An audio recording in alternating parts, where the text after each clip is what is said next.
Well, we're here with Mandy Weaver of the Environmental Defense Fund, who is really on a mission to try to help us better understand the real and present threat of climate change and what we can do about it here, not only individually, but what needs to be done at a governmental level. So, Mandy, welcome. Thank you for coming to talk to us about this. But what do you see as the real urgent problem related to climate change right here in Pennsylvania? Yeah, thank you so much for having me today, Joyce. Climate change is an existential crisis. It threatens everything in Pennsylvania, our economy, our health, our livelihoods. It's time to take action now. Pennsylvania has a unique opportunity to step up and lead as states in the region are starting to move towards measures to reduce their own carbon and climate pollution. Yeah. Now, I understand you have some concrete things that you would like to see done. That's why you're here talking to me. You're trying to get the word out that maybe the legislature or the governor could take some action that would help this process. Yes, absolutely. So the Environmental Defense Fund is an environmental organization that is really in support of market-based solutions to address environmental challenges. So what we're thinking could work really well here in Pennsylvania, it's working really well in the region, is that the state adopt a declining limit on carbon pollution from the power sector. Carbon is one of the major greenhouse gas pollutants contributing to climate change. Pennsylvania could adopt that limit and do it in a market-friendly way where they have the capacity to set the declining limit and let companies decide what's the most cost-effective way to make those pollution reductions. Now, why would there be any objection to that? It's a great question, Joyce. I don't know. It's a really time-tested approach towards addressing environmental issues.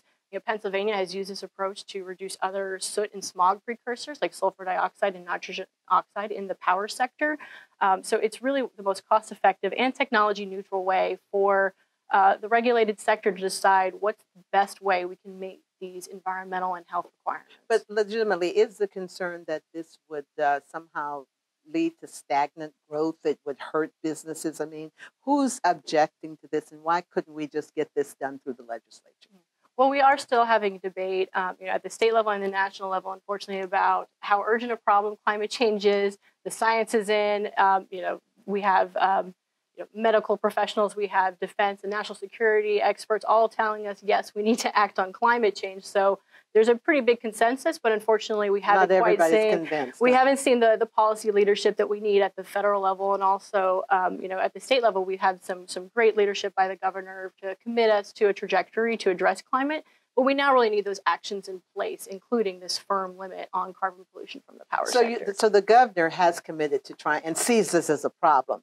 But what more would you like him to do? The governor could set a carbon limit for the power sector.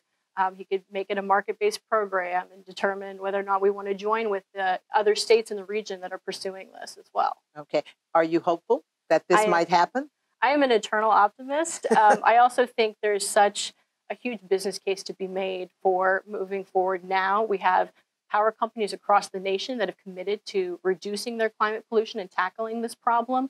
There's no reason that can't happen right here in Pennsylvania. Well, thank you very much, and good luck. All right. Good luck to us all, right? Yes. Thank you so much, Joyce. Thank you. Thank you very much. And please learn more about climate change and the impact it's having right here on Pennsylvania.